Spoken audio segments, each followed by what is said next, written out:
Hi, hello everyone. Welcome back to my channel Anusha Rahul. Today's video is about బీరకాయ తొక్కులతో పచ్చడి. బీరకాయ తొక్కులు అనగానే తొక్కులతో పచ్చడి ఏంటి అని అనుకుంటున్నారా? చాలా రుచిగా ఉంటుందండి. ఇది మనం చేసుకునే విధానంలో చేసుకుంటే రైస్లోకి, దోశలోకి, పునుగుల్లోకి, ఇడ్లీలోకి ఏ టిఫిన్స్ అయినా బాగుంటుంది. వేడి వేడి అన్నంలో నెయ్యి వేసుకొని తింటే ఇంకా బాగుంటుందండి. చక్కగా తొక్కులు పడేయకుండా మంచిగా నీట్గా కడుక్కొని ముక్కలు కట్ చేసుకొని నీట్గా ప్రిజర్వ్ చేసుకొని పచ్చడి చేసుకోండి. చాలా రుచిగా ఉంటుంది. తొక్కులు తినడం వల్ల మంచి ఫైబర్ మన బాడీకి అందుతుంది, మంచి ప్రోటీన్ అందుతుందండి. సో ఇది ఎలా తయారు చేసుకోవాలో ఏమేమి కావాలో చూద్దాము. ముందుగా కడాయి పెట్టుకొని 2 టేబుల్ స్పూన్లు ఆయిల్ వేసుకోవాలి. ఆయిల్ హీట్ ఎక్కిన తర్వాత 1 బౌల్ అంటే ఒక గిన్నె నిండా నేను బీరకాయ తొక్కులు కడిగి నీట్గా శుభ్రంగా చిన్న చిన్న ముక్కలు చేసుకొని వేసుకున్నానండి. చిన్న ముక్కలు అయితే ఈవెన్గా వేగుతాయి, పెద్ద ముక్కలు అయితే మధ్య మధ్యలో వేగవు. సో అందుకని ఇట్లా చేసుకొని వేసుకోండి.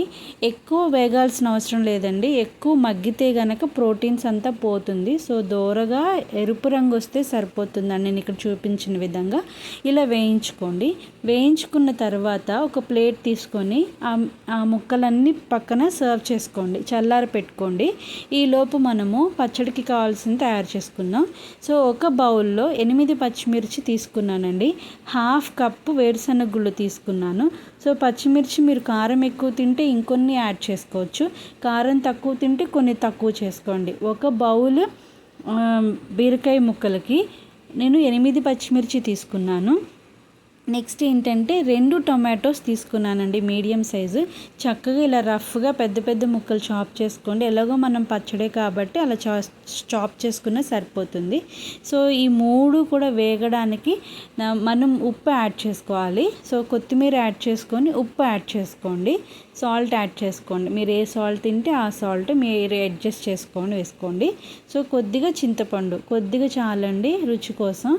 ఇంకా ఎక్కువ వేసుకుంటే పుల్లగా ఉంటుంది. ఒకవేళ పులుపు తినే వాళ్ళైతే వేసుకోవచ్చు. సో ఇదంతా కూడా మంచిగా మగ్గిన తర్వాత నీట్గా మనం మిక్సీ జార్లోకి ట్రాన్స్ఫర్ చేసుకోవాలండి. సో మూత పెట్టి మగ్గించుకోండి, ఎందుకంటే టొమాటోస్లో ఈజీగా మగ్గిపోయే గుణాలు ఉంటాయి కాబట్టి చక్కగా మూత పెట్టి మగ్గించుకోండి. ఫస్ట్ మిక్సీ జార్లో బీరకాయ ముక్కలు వేసుకోవాలండి. తర్వాతే మనం వేసుకున్న తాలింపు మొత్తం వేసుకోవాలి. కొద్దిగా వెల్లుల్లి రెమ్మలు వేసుకోండి. సో తగినంత ఉప్పు వేసుకొని మిక్సీ జార్ పట్టుకోండి. మెత్తగా పట్టుకోండి పేస్ట్. చక్కగా అన్నంలోకి మనం టిఫిన్స్లోకి తిన్నప్పుడు మంచిగా తిండే బాగుంటుంది. బరగ్గా అయినా పట్టుకోవచ్చు పంటికి తగలాలి అనుకుంటే. సో ఎలా అయినా మీ ఇష్టము. నేను మెత్తగా చేసుకున్నాను.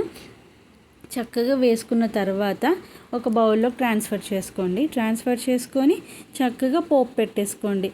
మినపప్పు, జీలకర్ర, ఆవాలు, ఎండుమిర్చి, కరివేపాకు, కొత్తిమీర ఇవి చాలండి పోపుకి.